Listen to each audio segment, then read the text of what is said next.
Will Kamala Harris end up doing Joe Rogan's podcast? I'm going to say absolutely not. I'd put the chances at like a 1 to 5%, just a total guess. But it was reported on October 14th, Kamala Harris is considering sitting down with Joe Rogan for an interview, according to multiple sources who spoke with Reuters.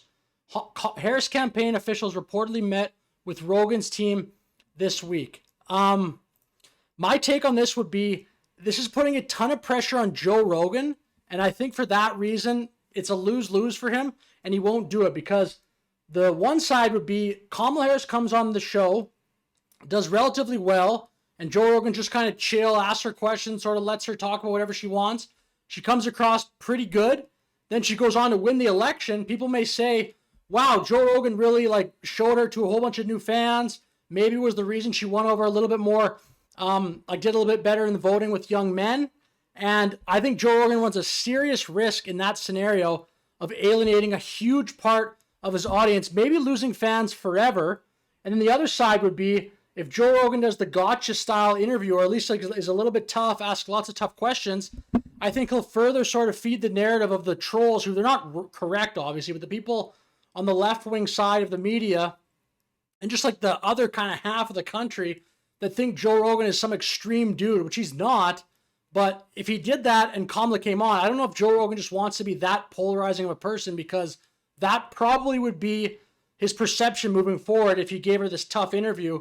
I think he just has, again, like I think it's a total lose-lose for Joe Rogan. And then there's this tweet from Matt Walsh, which to be honest, a lot of times I don't actually agree with what Matt Walsh says, but he made an interesting point here. One person was saying, basically, unpopular opinion, Harris might end up doing relatively well in the informal setting of Joe Rogan's podcast, which I kind of agree. Like, that might happen. It might be fine, because Joe Rogan might not want to just basically come across as a jerk.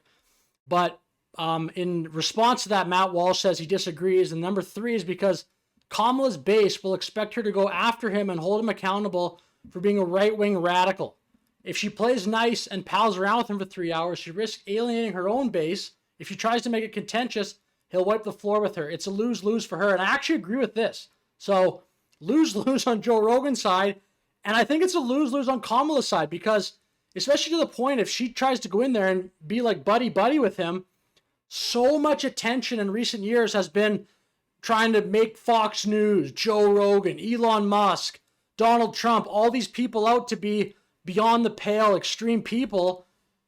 I just think you're alienating your own base if you just go on there and like, never mind, we're all good. I mean, they're already kind of running that risk with people like Liz Cheney and Dick Cheney and stuff, but I don't think it's just the kind of the corner the Democrats have like painted themselves into. Maybe they just thought the woke culture kind of would never change. It would only kind of go upwards from there, but things are changing a little bit. And then something happened today. Kamala Harris went on Brett Baer on Fox News, and it was a pretty contentious interview.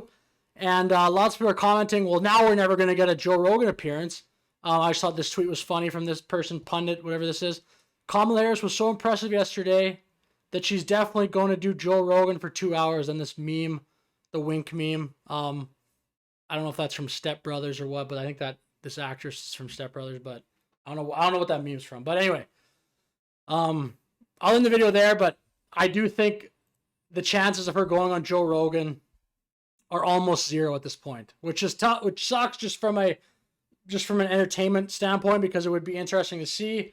Donald Trump still said he's going to go on Joe Rogan. I do think that will happen, but it's not 100% confirmed, I don't think, because I don't think Joe Rogan has publicly stated that to be true, but Donald Trump did. I probably put the chances of that happening at 95%. I think that will happen now that Trump said it publicly, and Rogan, to my knowledge, has not denied it publicly as well. I do think there's a good chance that happens. So anyway, with that said, I'll end the video here, but thanks so much for watching. Like and subscribe. Have a great day.